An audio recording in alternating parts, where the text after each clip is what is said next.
Hello everybody, it's Aaron back from Screenstars, and I'm here once again to do another review for Geek Legion of Doom. And today I'm here to review the 2019 horror film Gothic Harvest. This is a film that is directed by Ashley Hamilton, and it stars Lynn Shaye, Bill Moseley and Sophia Matson. Now this film focuses on Lynn Shaye's family. Now, the upshot of it here is that this family is cursed, and it does explain in the film why they are cursed. Some melodramatic that happened in the 1800s, and essentially they are cursed to live forever. And what they need once a year, because they live in New Orleans at around the time of Mardi Gras, they need, if you like, the life force of a young lady.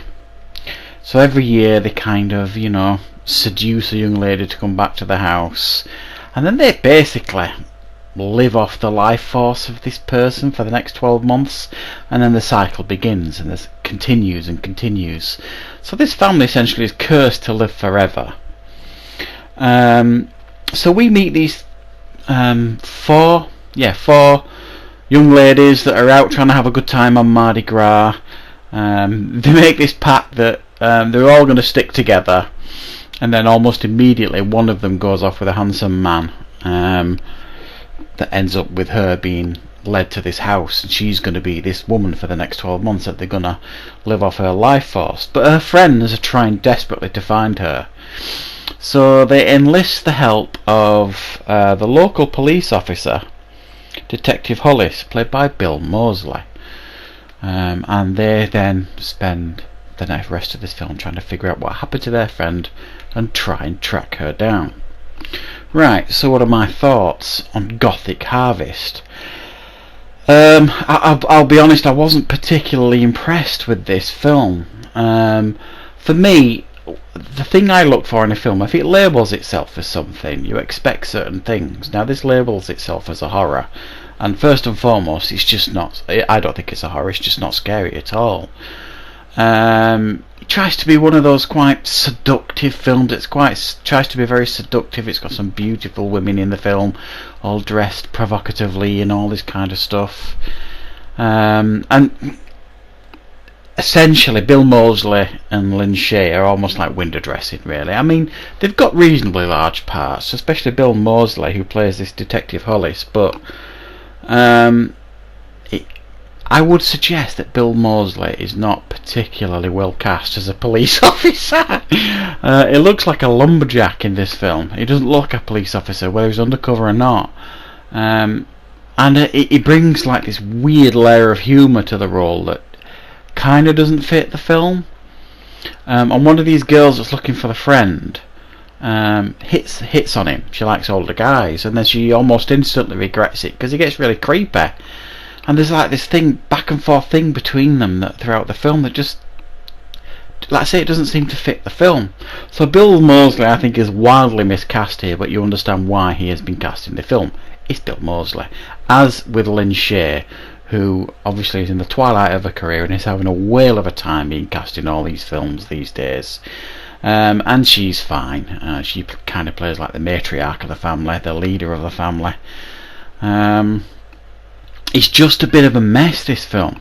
It's all over the place narratively. There's massive exposition overload, trying to explain what's going on, and even after all that exposition, you're still kind of left scratching your head a little bit. The group of friends, these four girls, they're supposed to be like these really close-knit friends, but I certainly got the impression, certainly when we first met them at the beginning of the film, that they'd only just met themselves. They didn't seem that tight, and it just didn't seem the brightest thing to do from this family's perspective.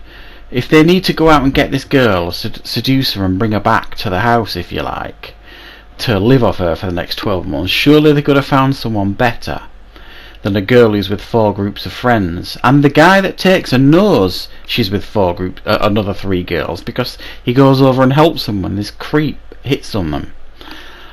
It just doesn't seem like the most intelligent thing to do, and they've been doing this a long time. Not not a very clever move, I would say. It's just a weirdly. So it's a weird film. It's hard to explain because I just didn't click with this film. Narratively, it was all over the place, and then it clumsily gets to the end. It's almost like they stumble to the end of the film, these characters, and then it tries to become a horror film then. And then you start seeing characters getting taken out that you didn't really care for in the first place. So they don't do a good job of making you care about merely any of these characters. You don't really understand the history and the past of this family that are supposed to be cursed and live forever. You kind of get the idea of what's going on, but it all gets a little bit predictable by the end. But definitely no scares, not even any cheap jump scares, which is never a bad thing, I know, but for me, I couldn't class this really as a horror film. It didn't feel like a horror film. It certainly wasn't scary in any way, shape or form. It's more like a severely dark comedy at times, certainly with the stuff Bill Moseley was up to in this film. So it's a bit of an odd film. It's a little bit all over the place, a muddled narrative, and not particularly outstanding performances by some of the lesser cast members. So I'm going to give it a 4 out of 10. Bit of a muddled mess, this one. So yeah, that is my review for Gothic Harvest. I hope you liked it and I hope you found it useful. Don't forget to call back on the channel soon for more content on Geek Legion of Doom.